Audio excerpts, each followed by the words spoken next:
दिवाली के दिन जिनकी भाग्यलक्ष्मी की हाइट 5 साल की उम्र से बढ़ ही नहीं रही थी, इसलिए उसके माता पिता उसे लेकर परेशान रहा करते। ऐसे ही एक दिन विनोद अपनी बीवी से कहता है, भाग्या की माँ, अब तुम अपनी बेटी को कुछ काम सिखा दो, वरना इसके लिए कोई रिश्ता नहीं मिलेगा। एक तो बोनी है और ऊपर से अगर इसे कोई काम नहीं आया फिर तो इसकी शादी होने से रही। जी आप चिंता मत कीजिए, मैं भाग्य को पूरा काम सिखा दूंगी और साथ ही पढ़ाई लिखाई भी, और इसे जो करना चाहे ये वो कर सकती है। अच्छा, अब तुम भाग्या के पढ़ाई लिखाई में भी पैसा बर्बाद करोगी? अरे बेकार में पैसे बर्बाद मत करो, हो सके तो इसकी शादी के लिए कुछ पैसे रख दो और बाकी हमारे भविष्य में काम आएगा। अजी कैसी बात कर रहे हो आप? अपनी बेटी की भलाई सोचने के बदले आप अपना देख रहे हो। हाँ, मैं अपना ही देखूंगा। पता नहीं कौन से पाप की सजा मिल रही है मुझे, जो ये बोनी मेरे घर में पैदा हो गई।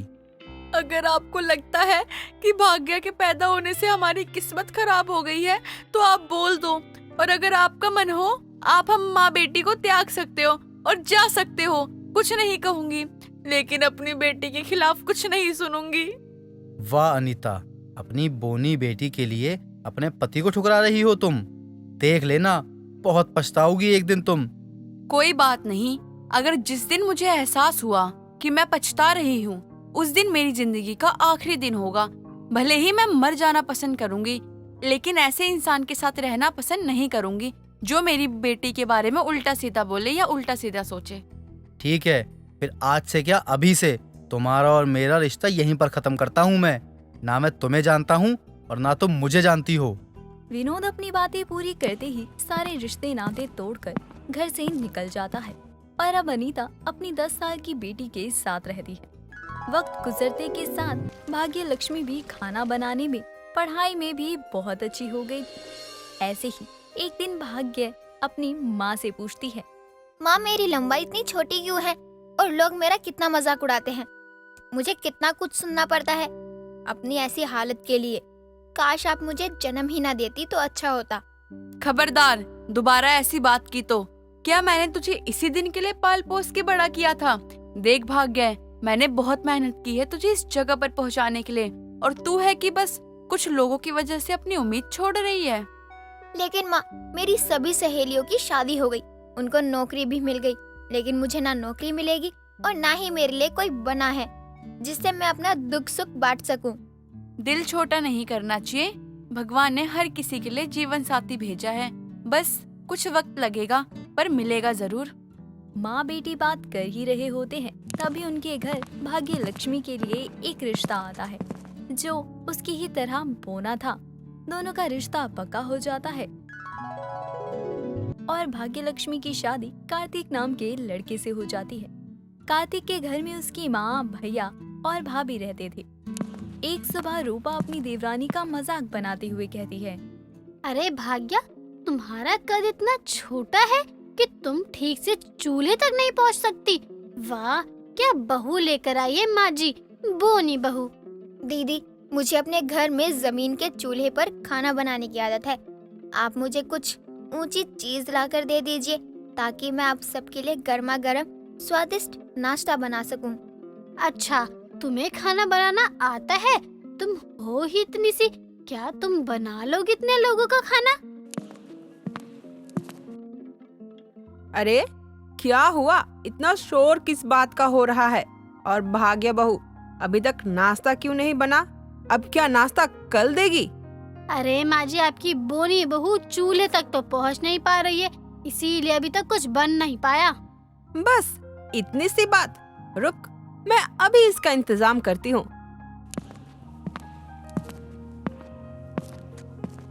ले, इस पर चढ़कर नाश्ता बना, बहुत भूख लग रही है। वाह माँ जी, बहुत बढ़िया, क्या उपाय निकाला है आपने। अब बनाएगी आपकी बहू खाना, मैं तो चली अब।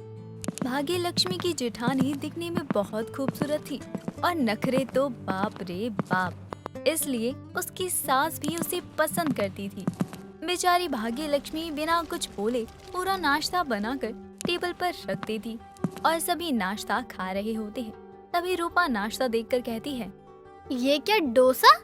इतनी सुबह सवेरे कौन खाता है नाश्ते में? मुझे तो कुछ हेल्दी चाहिए, वरना मैं ये नाश्ता नहीं खाने वाली। अरे क्या हो गया? अरे एक बार खाकर तो देख, कभी कभी अलग भी खाना खा लेना चाहिए। वैसे भी आज पहली बार बनाया है इसने, तो खा ले। क्या बात करती हो माँ जी, और इतना ऑयली खाना खाऊं? अगर मेरी खूबसूरती में कोई खराबी आ गई तब मैं क्या करूँगी? सुनो भाग्या, मेरे लिए गार्लिक टोस्ट बना दो, आता तो है ना? जी मैं बना दूंगी, आप थोड़ा इंतजार कीजिए। भाग्यलक्ष्मी ब्रेड निकालकर गार्लिक टोस्ट बनाने ही वाली होती है कि तभी वहाँ पर कार्तिक आता है और कहता है, अरे भाग्या, बहुत बढ़िया और मजेदार डोसा बनाया तुमने। खाकर तो मजा आ गया। सच में तुम्हारे हाथ में जादू है, जादू। अरे बड़ी बहू, खाकर तो देख डोसा, बहुत ही स्वादिष्ट बना है। ऐसा डोसा कहीं भी नहीं खाया है मैंने। बनाया तो बहुत अच्छा है। भाग्या, मेरे लिए कुछ बनाने की कोई जरूरत नहीं है, मैं यही डोसा खाने वाली हूँ।